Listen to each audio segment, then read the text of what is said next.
Good evening and welcome, everyone. I'm Lisa Olson, Director of Chicago Studies here at the Newberry. Thank you for joining us for this evening's program, Black Travel and the Pullman Company Maid, a conversation between professors Miriam Thaggert and Mia Bay.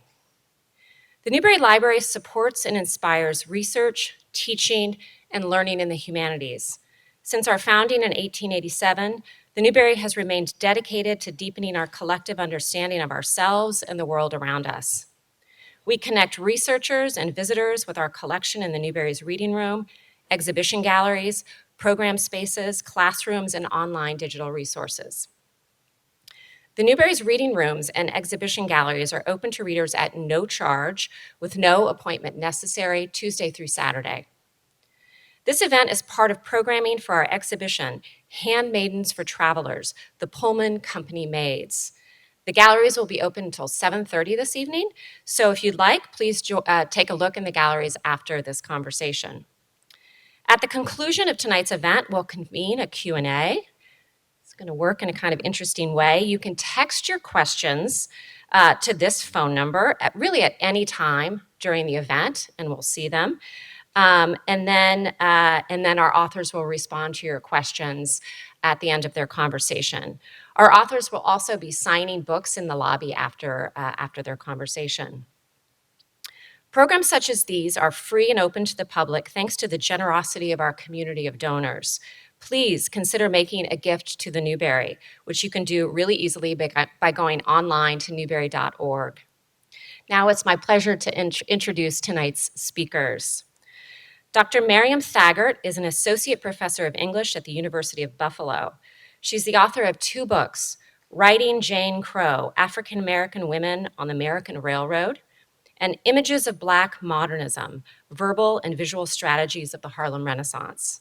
She has co-edited 2 volumes, A History of the Harlem Renaissance and African American Literature and Transition, 1920 to 1930, both published by Cambridge University Press. Dr. Thaggert grew up in Southwest Louisiana, earned her undergraduate degree from Harvard College and her PhD in English from the University of California at Berkeley.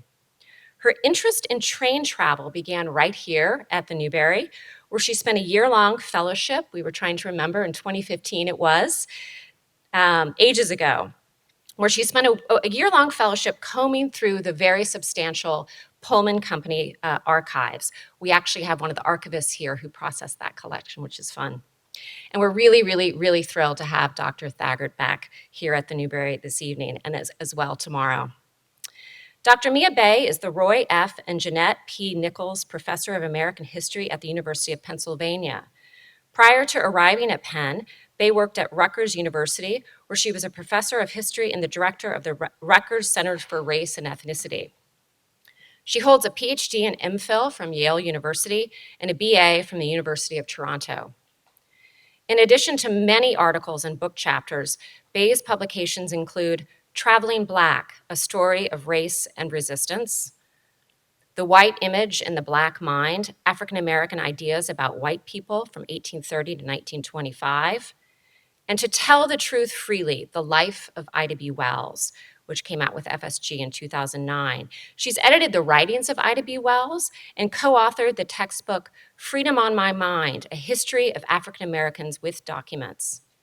She has also edited 2 collections of essays, Towards an Intellectual History of Black Women and Race and Retail, Consumption Across the Color Line.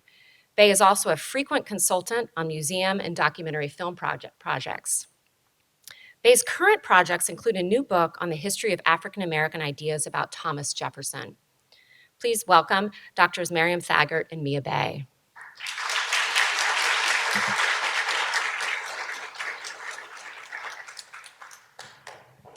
Good evening, everybody. Thank you so much for coming. We're gathered here to really think about travel, and in particular, to talk about Miriam Thaggert's new book, which I'm very excited about, Writing Jane Crow, African American Women on the Railroad. This book I'm particularly excited about because I recently completed a book on travel myself, Traveling Black, A Story of Race and Resistance, that looks at travel over the sort of long span of American history from steamships and stagecoaches through to airplanes.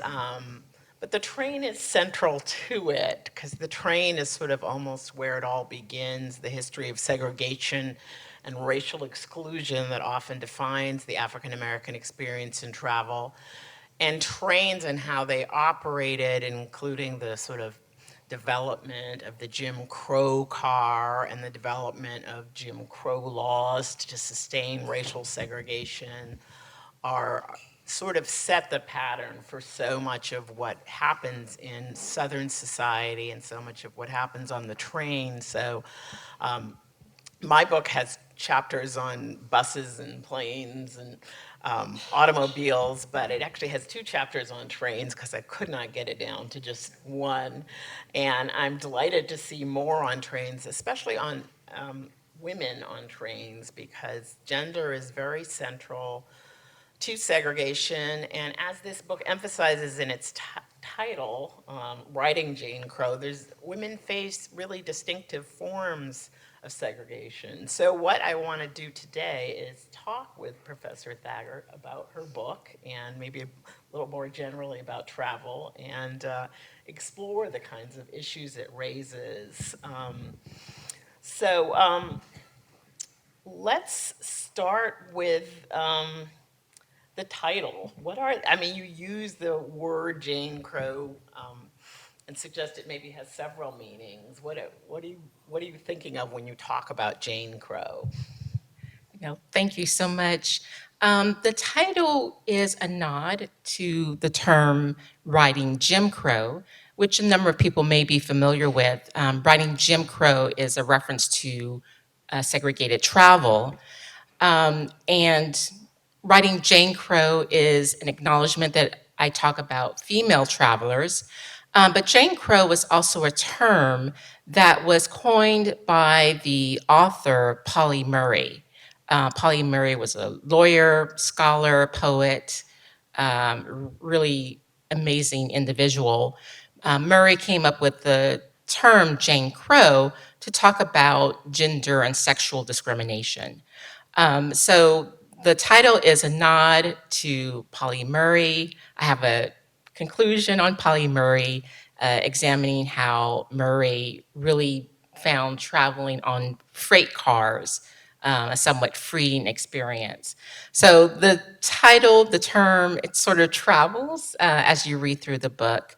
It's a reference to gender discrimination, a reference to Polly Murray, and a reference to how the Black female travelers in my book try to make the travel experience more accommodating for themselves.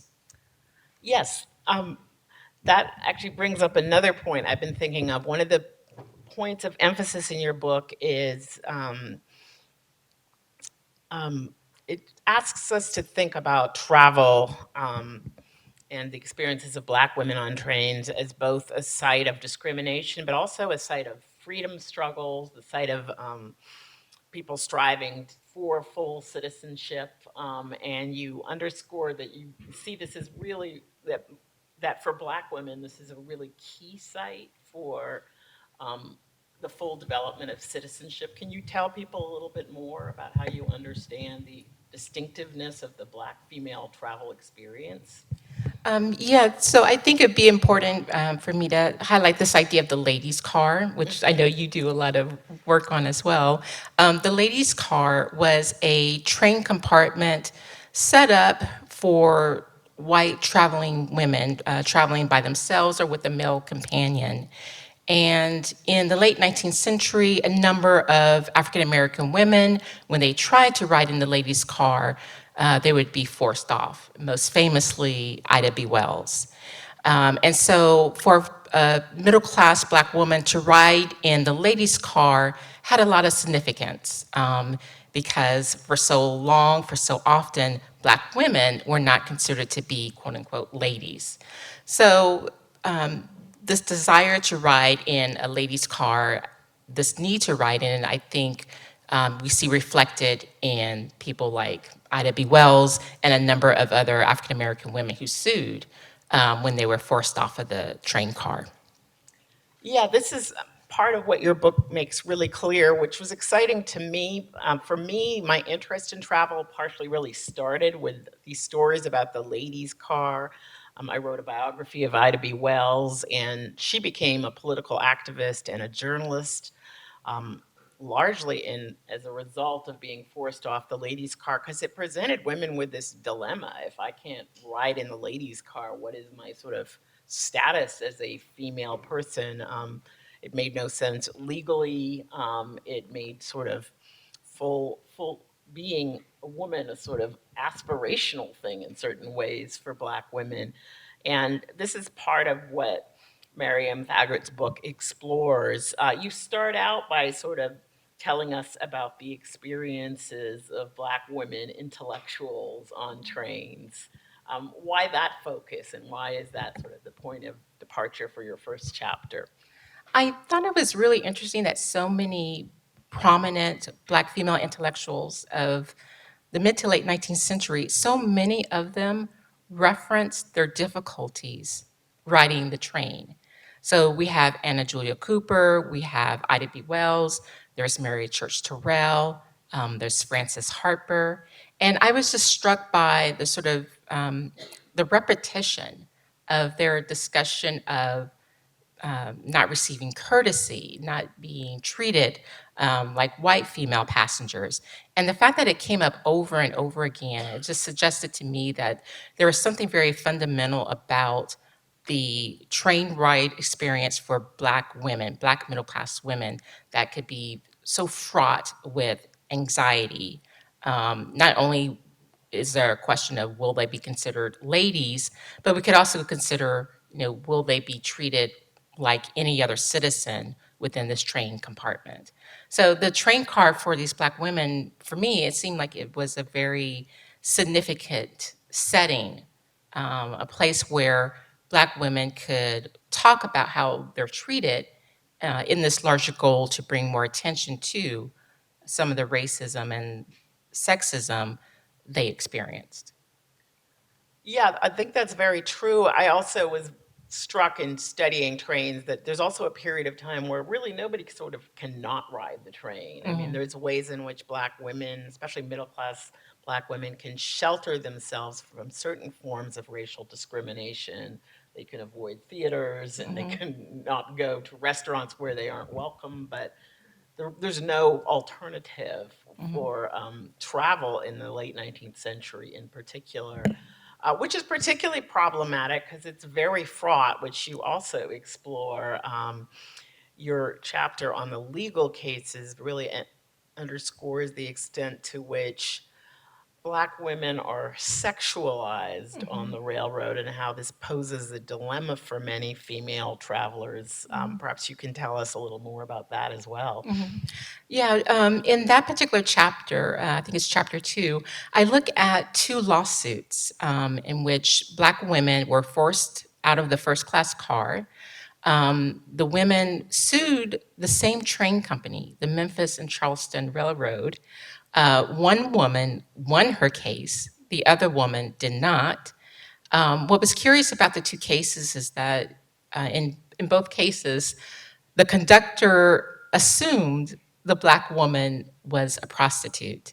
And I make the argument that it was primarily because they were very mobile Black women that that assumption was raised for the conductor. So Jane Brown, the woman who won her lawsuit, she was from Corinth, Mississippi. She was able to prove that she was a respectable woman, even though she was a quote unquote kept woman. The woman who lost, Sally Robinson, her case was part of the civil rights cases of 1883, really important Supreme Court decision that ended up nullifying a Civil Rights Act of 1875. So I look at the case to highlight how women, Black women who were somewhat dependent upon the railroad. We know that Jane Brown sold food at the train station. I make the argument that because she was so frequently around the train station because people saw her as being very mobile. That's why the conductor had this assumption about her chastity. Wow.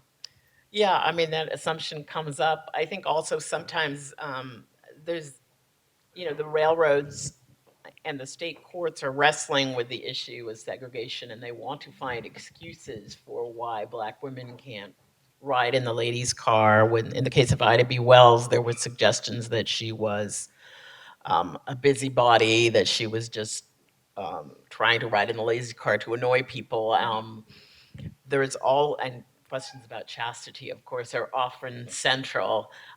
But in discussing Jane Brown, you bring up another really interesting part of your book, which is that it also looks at women who work on and around the railroads, Black women who work on and around the railroads, specifically the waiters who bring food to the trains, and also the Pullman car maids were featured in this exhibit at the Newberry. And that was very exciting and interesting to read about because we really don't know much about any of those women. And so it was very interesting to see you feature them in your last two chapters.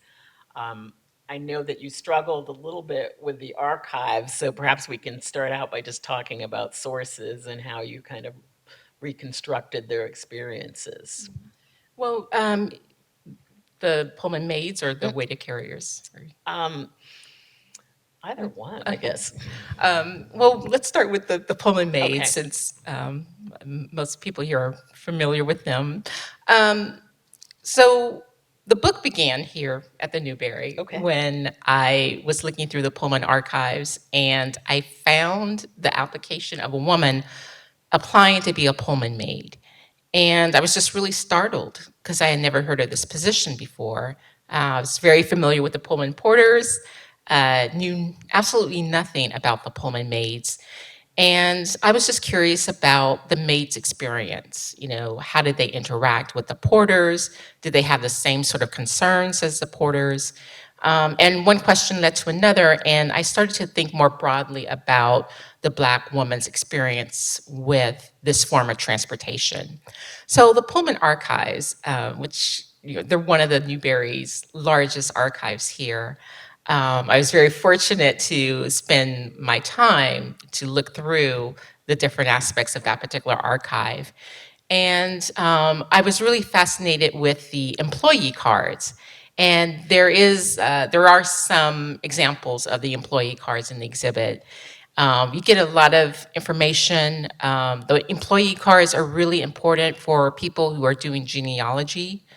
So if you have a porter or a maid in your family, if you know where that person was located, you can figure out more information about that person by finding information on the employee card.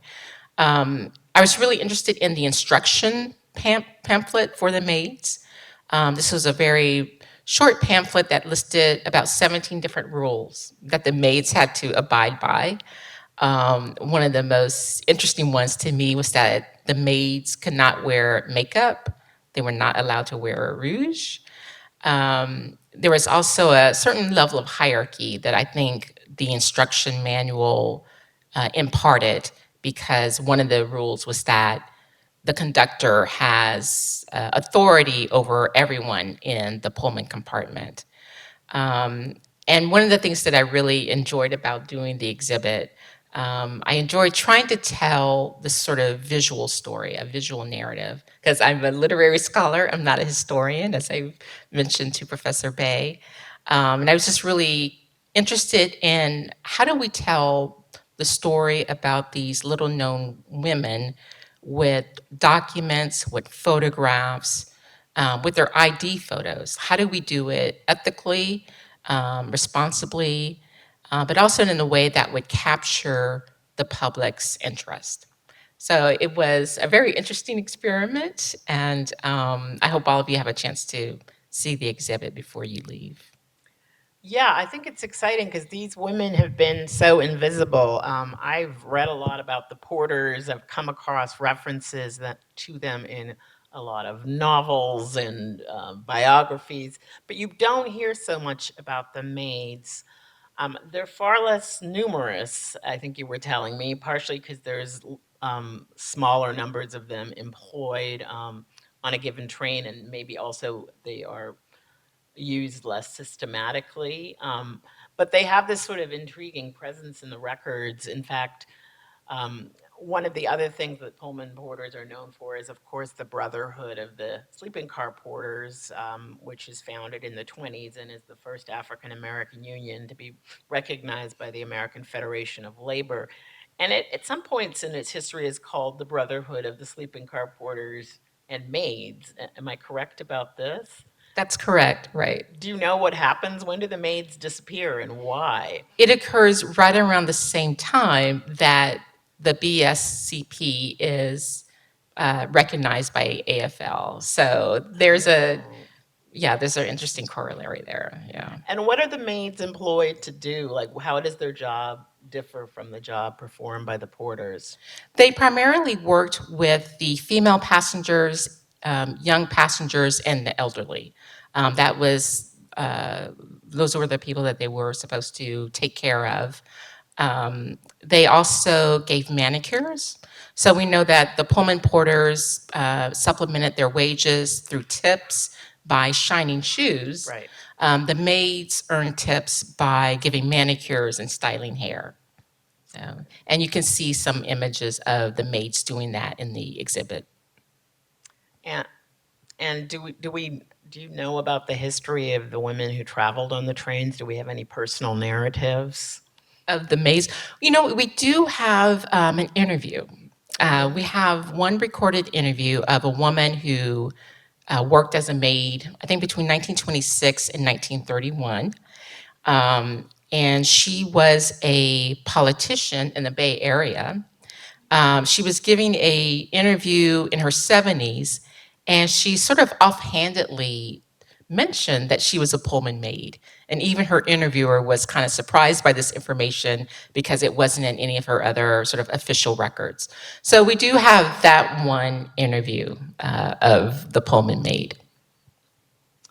Wow. Well, it's fascinating, and we were talking about the ways in which sometimes people get into critical fabulation where they begin to think about making up stories. It's easy to think of sort of stories about these maids, and you wish you had more. But what you have also found is these women, sometimes called chicken women, Yeah. the waiters, these women who served food to passengers on trains in the South, which a group of Black women in Virginia. And this is another group of people who worked in the railroad industry whose history has really been almost untouched. I was aware that, sometimes that was the way that food was gotten to railroad passengers, but I had no idea really who worked in that particular line. So can you tell us a little bit about those workers and why they intrigue you?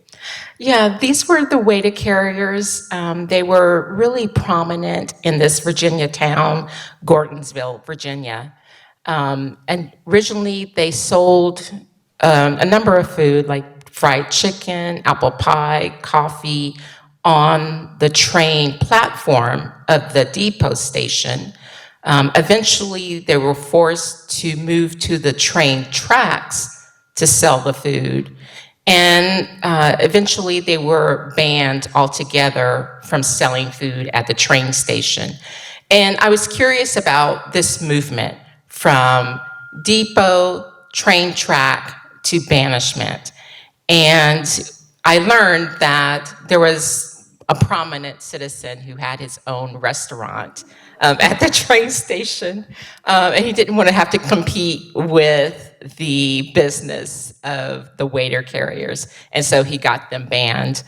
I also want to acknowledge another scholar who did some really wonderful work on the waiter carriers, and it was really important for my research, Psyche Williams-Forson, who's a scholar at the University of Maryland. She had a book building houses out of chicken legs.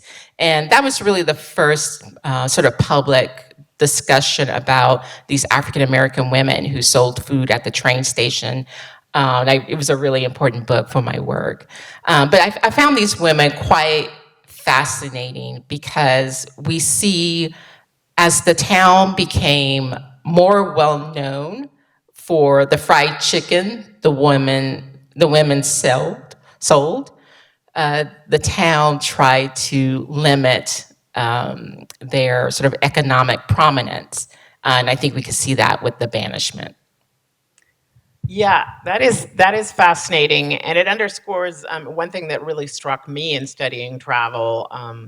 Travel is something we all do and we don't necessarily think about, but it's challenging, and among the challenge it puts on people is just the sort of challenge of getting food, which was particularly challenging for Black travelers in the Jim Crow era, since they were often barred from um, the dining cars when trains had dining cars, and sometimes not actually served by the people who came from outside to sell food of various kinds. Did you find the maids selling food to Black travelers, or did they did they serve the Jim Crow car?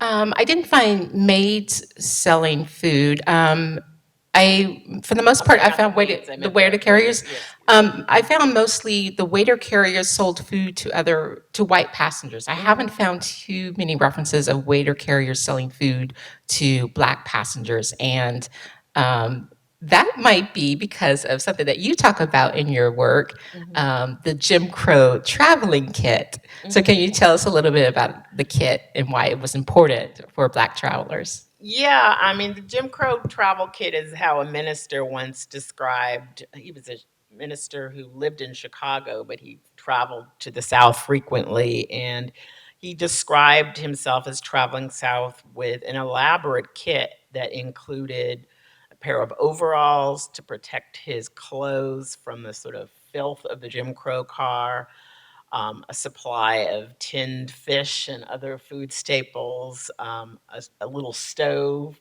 and all of this was sort of just to prepare food and wash up. He also carried a washboard, and Jim Crow also did sort of create this tradition of Black people generally traveling with shoe boxes of sandwiches, fried chicken, other forms of sustenance, because otherwise you could really end up traveling for days without getting regular access to food. A lot of um, railroad restaurants did not serve Blacks. The dining cars were not open to Blacks. So food on the road was always a big issue, and one that people had to think through.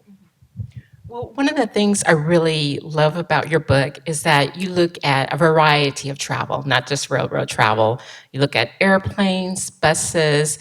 You even have a section on the Green Book. Can you tell us a little bit about what stood out to you as you researched these various forms of travel for traveling Black? Well, for me, thinking about the ladies' car and how transportation segregation kind of begins and gets codified under American law was like pulling a thread, because then I was like, well, I wonder what happened on buses, because people had kind of talked about this as if it was some sort of natural outgrowth of something. But what you find, especially when you look at court cases, is segregation has to be invented, it has to be maintained, people contest it. Um, that's what got me on the forms of transportation. And I mean, among the things I found was that African Americans were always kind of looking for a form of transportation that would be less discriminatory, which made Black people early adapters of things like cars, made Black people eager to not just ride in planes, but fly planes. So you have this story of new forms of transportation bringing this hope of freedom from discrimination and exclusion, but each time there's a kind of disappointment. Cars are, of course, private, but the sort of infrastructure required to use a car to travel from gas stations to hotels and motels um, is not private, and all of this would become another site of segregation. So this would create travel as this sort of ongoing irritant. Because one thing I found, like you, is I found, there's really a lot of complaints within Black literature and other and writing generally about travel discrimination. And I thought a lot about why that is, and I think it's partially just because when we travel, we are vulnerable. When we travel, we really do have to eat. You can't just be like, well, if I can't eat for 24 hours, I'll be fine. You really do have to go to the bathroom. All of these things that we normally take for granted we have to have access, and this is sort of a key site in travel. So I think that was one of the, for me. It really made me think about travel as a problem, which kind of brings me to another question I wanted to ask you. You begin the book with the story of the Napa Valley wine train, and this is an incident which maybe you can tell people a little bit about that occurs in 2015, and to me. Um, Both cast light on the sort of long history of discrimination against Black women on transit you talk about, but also sort of raises questions about whether you see it to be ongoing. So perhaps you can tell us a little more. Yes, the Sisters on the Reading Edge was a Black women's book club, group of, I would say, about 14 women, ranging between the ages of 35 to 80, 85. In 2015, in August 2015, the group decided to board the Napa Valley wine train for a sort of 3-hour excursion, tasting cheese and wine, sort of see the surrounding landscape in a train car. When the women boarded, they were seated in the back. Employees stated that they were loud and abusive. They were forced off the train car at one point to waiting policemen. The women sued because the employees also posted a really erroneous, false statement about the behavior of the women, claiming that they were being abusive and loud, argumentative. The women sued, they won the case. And I thought it was an interesting way to begin because one of the book club members actually said, this is so strange. These are stories that my grandmother or my great grandmother should be telling us about rather than me having to experience it. And I just thought it was a really great example of how some of the concerns that Black female intellectuals had in the late 19th century can reappear in the 21st. Yeah, I think it makes us think about travel as a site, and I mean, travel is one of the, in American society, we have a kind of illusion of classlessness, but in fact, anyone who's ever been around for the boarding of an airplane, you feel like people can say exactly how many dollars you paid for your ticket by the end of it. Well, those of you who didn't pay anything, you're in group 6, you're going to get on right before we take off. So it's a sort of point where it's made visible, but it's also a point where there's assumptions about travelers and who should be on certain forms of transportation and how they should behave on certain forms of transportation that obviously seem to be at play in the Napa Valley wine train story, where Black women didn't really seem in a certain way to be a target audience for that particular travel experience, I would say. I mean, that's what we see today, because I saw that in my book too. I mean, it was a book that, in writing Traveling Black, I really hoped it would end in the 1960s, with the passage of the Civil Rights Act of 1964, and things are all better now. But certainly it didn't feel like it could end that way, especially as I was completing it. in 2020 and thinking about discrimination on the highways, and also thinking and looking into ongoing complaints of discrimination on planes and trains. So Well, one thing I wanted to ask you about was the discrimination on airplanes, because I have to admit, I never thought about how airplanes were segregated, and I thought this was a really fascinating aspect of the book. yeah, when I that was actually the first chapter I wrote in the book, because it was not clear to me that there was anything to be said. I did not know whether there had been significant discrimination, and I kind of just set out to figure it out.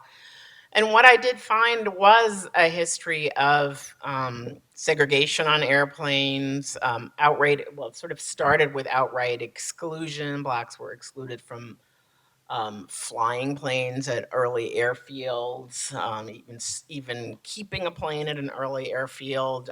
Then when airlines began to serve passengers for a time, some of them didn't take black passengers. Then there was a period where blacks were often assigned to a particular seat, the front seat of the plane, and I had to study airplane history to figure out why the front seat used to be right by the propeller. It was very, very loud. Sparks flew everywhere. It was a little terrifying.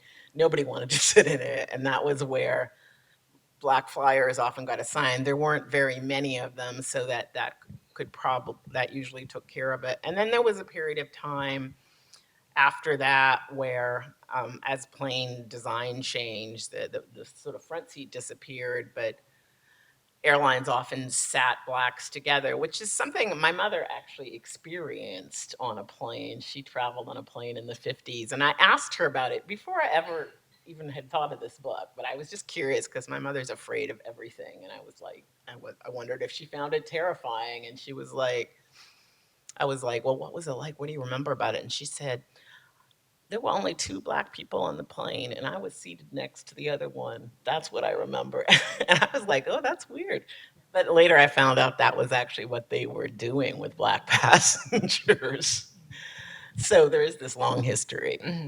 Another moment that really intrigued me about Traveling Black, your book, was the incident of the bus that wanted to turn the seats of the black passengers away from the front door. Or am I remembering that correctly? Yeah, I mean, one of the ways segregation worked is that it often put black people out of sight of white travelers. I would argue it is because there's a way in which the travel industry, in trying to kind of get everyone on board with travel, because you have to understand that common carriers, as they're known legally, were sort of a movement away from traveling in private carriages. And part of what um, travel purveyors did and still do is kind of try to give people their own living room, like just a kind of cozy space where they feel at home. And there was a sense that black people were not shouldn't be seen in this domestic space, moving domestic space that travel purveyors were trying to create. So, the Jim Crow car was a separate car, but when you get to things like buses, there's no separate space. So there was a brief experiment in one of the southern states with turning the seats the other way so that white people would be facing the front, black people would be facing the back, which caused so much, as you can imagine, motion sickness that it was eventually abandoned. But the Chicago Defender had to kind of do a campaign against it to make them abandon it. So yeah, there's these stories, and it really is all about kind of not just separating, but kind of creating a kind of bubble around the white space.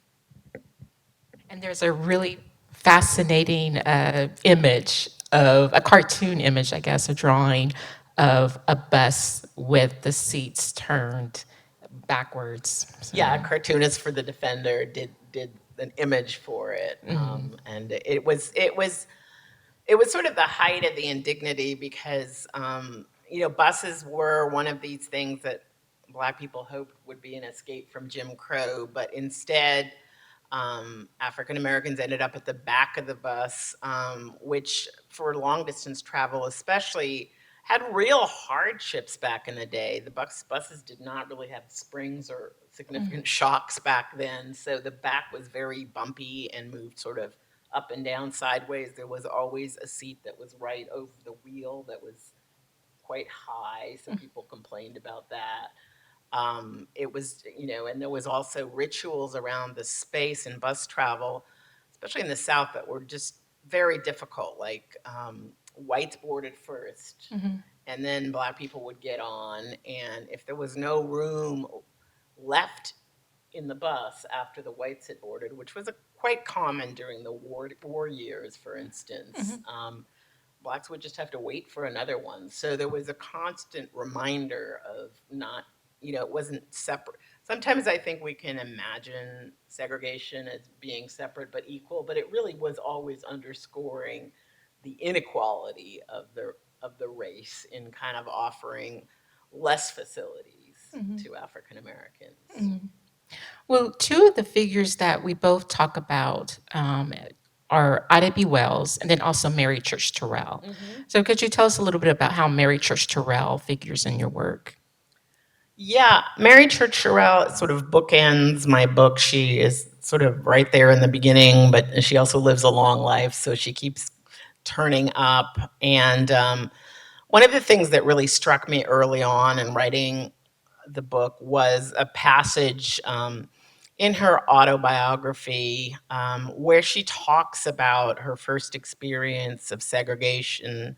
And she's not unusual in the sense that a lot of African Americans have some of their first experiences of segregation.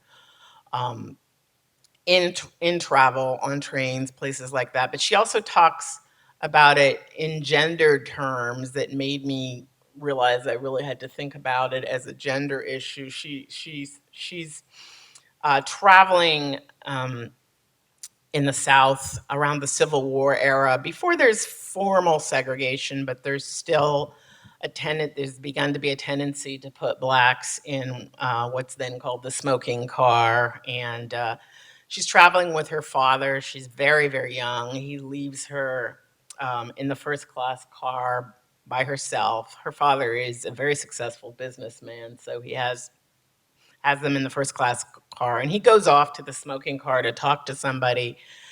And the conductor comes and asks her what she's doing there, and tells her that she should be in the smoking car because she's a little N-word. And when she gets home, she talks to her mother about it, and her sense of what's going on is really all about gender. She's like, why did this happen to me? I was dressed very neatly. My braids were in order. I hadn't mussed anything. I was behaving like a good little girl. So it was all kind of like, did I fail to live up to some sort of code of what a good, well-dressed, nicely behaved girl is? And I felt like that kind of encapsulated some of the gender issues that people would encounter on trains. But then Church Terrell is also striking because she has this experience in the Civil War, and by the time she's an adult and a mother herself, this system is codified, so she can't even try to put her own little girls in the first class car. And to me, that kind of symbolized how there was the instant of experience and progress during her lifetime, or the early first half of her life. She sees things go backwards. Right. And one thing that really interests me about that incident is that she tells her mother, I was acting like a little lady, as you Right. told me to, and she was still treated in that fashion. So, Yeah, it's a really key dilemma, and one that I think is so interesting, because I think for Black women, it is a sort of problem that is sort of at the very core of their existence and self-definition, which is why how we get to these Black intellectuals ruminating on it. I mean, how can Black women define themselves if there's certain ways in which they cannot be fully accepted as women? right. Well, you end your book with the Green Book. Mm-hmm. Could you tell us a little bit about your thoughts on the Green Book, the book, and perhaps maybe the film, The Green Book? Yeah, one of the things that was striking to me was quite simply that we now know the story of the Green Book, this guidebook for African American travelers published by Victor Green. But one thing I found in researching Traveling Black is that there were many different books, guidebooks. There was Harrison and Hackley's guide, the Go Guide. There was a sort of whole history of these guides that tried to tell Black travelers where to go. So I explore that. I also explore the limitations of these guides, which were much like Yelp reviews today, not always reliable. Sometimes describe businesses that were closed. Sometimes describe businesses inaccurately. So I guess one of my critiques of the movie was that it sort of presented the Green Book as a solution to the problem when it didn't entirely cover it. I see that I think our time is up, so I Well, want to we thank. definitely have some questions coming Oh in. yeah, yeah. So I want to turn to and the I'm going to discussion. put the phone number up on the screen again if you want to text your questions. There's some already for you coming in. I think a few people want to know a little bit more about the archival records that you worked in. And you gave the great story of kind of coming upon the employee record of a maid, and that was really the starting point. Maybe you can tell us a little bit about exactly what's on that employee record, and do all of the maids have employee cards? Well, the maids that I was able to locate, they have employee cards. If a maid didn't have an employee card, I didn't find out a lot of information about that particular person. But if you look at the card, you'll get some, basic biographical information like name, next of kin, um, location, or where do you live. One interesting thing is that there was a line for distinguishing marks, and there you would see some sort of subjective descriptions of the women. On the front of the card, you also had where the person would travel to and from.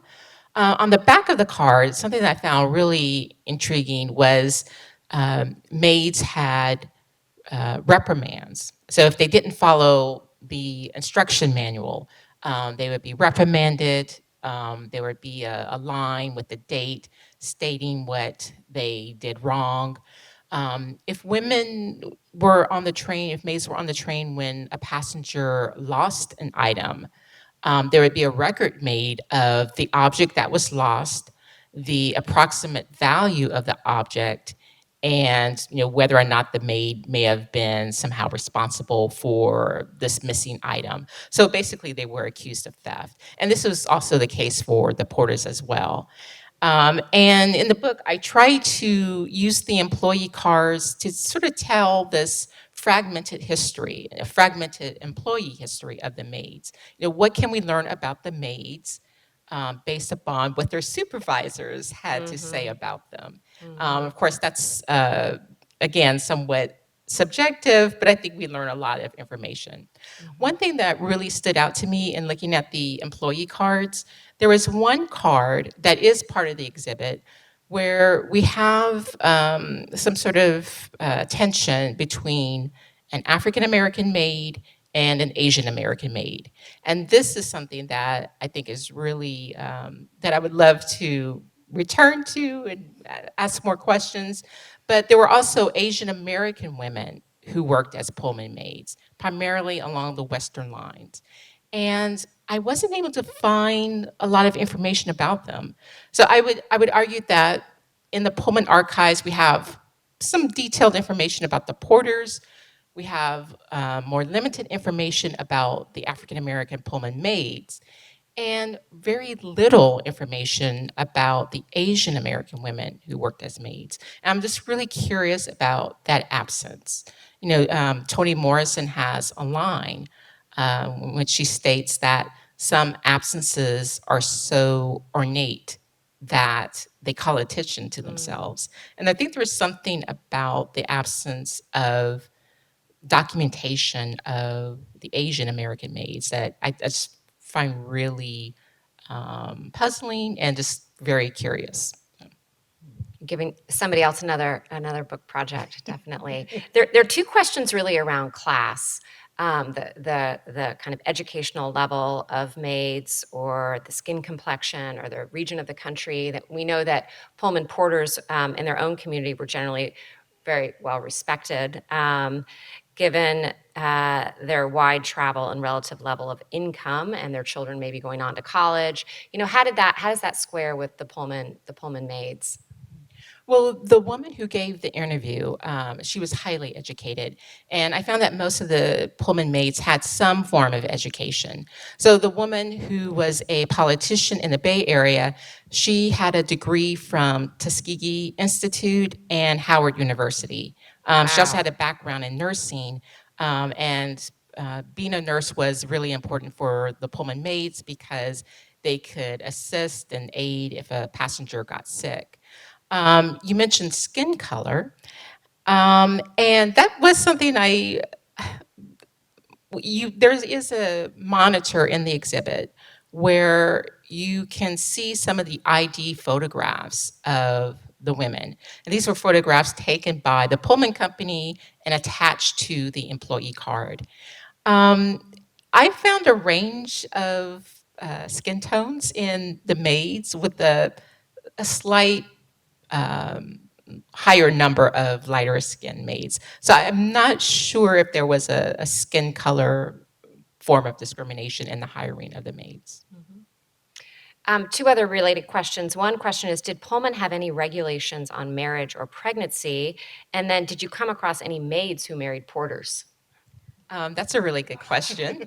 Um, I did find on one employee card a woman who was, I don't know if she was fired, but it said that she was pregnant, and so she was unfit to be a maid. So you couldn't be a maid and be pregnant. Um, and the woman who was a Pullman maid, who was a politician in the Bay Area, she actually met her husband when she was a Pullman maid, and her husband was a Pullman porter. So, yeah, there Did were happen. maids, yeah. Yes. Another question I'll read aloud. Thank you both so much for this talk and your work. For those of us who haven't had the pleasure of reading Writing Jane Crow, I wonder if we could get a sneak preview of the Polly Murray section, specifically what the experience of travel might have felt like for them as someone who experienced some discomfort with their designated placement within the gender binary. That is an excellent question. So as I mentioned, Polly Murray was the lawyer, scholar, poet. Polly Murray was born female, identified privately as male. And if you look at Murray's records, which are held at the Radcliffe Institute of Harvard University, we see Murray really trying to live out a life with a male identity. So Murray explored the idea of getting hormones so that Murray could be a male. I found in my research that Murray loved traveling by train, especially freight cars. And I make an argument that there's something about the freight car that was a little bit more freeing for Murray compared to first class and second class passenger cars. There was a way in which Murray, being away from home, could actually live some sort of version of life as a male person. And so there was just something about the freight car being away from home that I think Murray relished in. And there's this wonderful image of Murray climbing a freight car that I include in the book. And Murray, of course, was the person who came up with the term Jane Crow. And I think in some ways, Murray was sort of my muse in writing this book. I think Murray is so important and so significant. I'm glad that Murray is finally getting a lot of recognition now. There's a documentary on Murray's life. Just such an important individual. Another question is about the payroll records and whether you looked at those records. I'm not really good in economics or math, so I did look at them.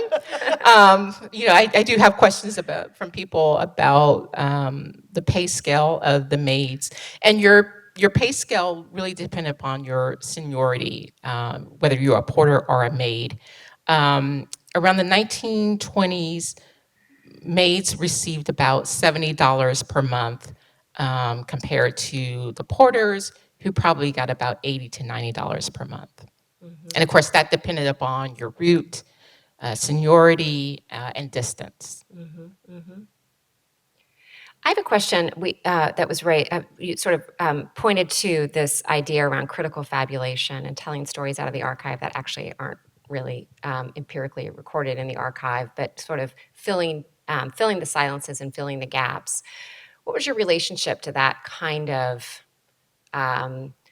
historical telling, out of the archive as you're telling the lives of these maids?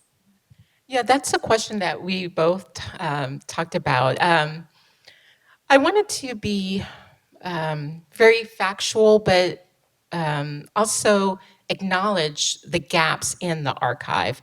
So I try to point out those moments in which I know that there's a sort of absence or hole in the knowledge, in the story about African American women in the train. Um, so I try to stay close to my sources. I'm really interested in narrative, how narratives work, the power of narrative. And in my research, I came to the conclusion that the railroad plays an important narrative in the construction of Americans' idea of themselves. If we think about how people like to think about the US as a place of progress. The railroad and other forms of technology have been pivotal to that sense of ingenuity and progress in the United States. But so rarely are women included in those sort of progress narratives. So I'm hoping that my book can raise more attention to how Black women have been excised from those sort of cultural narratives about the US, and to ask different questions about important forms of technology like the trains and locomotives. But I think also Professor Bay has some interesting remarks on critical fabulation as well. Well, we were just sort of thinking about it. It's one solution to that sort of moment where you cannot get all the archival material that you want to, and it's one ways in which some scholars, such as Sadia Hartman, have sort of like crafted the story. I'm a historian, and I kind of like the challenge of working from the evidence and talking about the gaps, talking about what's in the archive, but not looking for stories that aren't fully told, which is one reason why I enjoy your emphasis on Murray. Murray actually suggests a whole bunch of other stories that we still don't fully know, because Murray also travels by bus, and the only reason there's no extensive court case record of Murray's various bus expulsions is that the NAACP wouldn't ever take her case because she was usually traveling dressed as a man with a female companion, and Thurgood Marshall was like, no, we're just not getting into that. But someone needs to tell that story at some point. There's another question about whether there's a permanent home for this exhibition. And I should say, I think almost all the materials on display are from the Pullman Company archives or from the Newberry. So it's here, it's in the archive, and I hope the exhibition inspires people to come back and work through those materials. But as far as I know, there isn't a kind of version that's traveling or going elsewhere because the materials will go back in the library. Thank you both so much for this extraordinary conversation.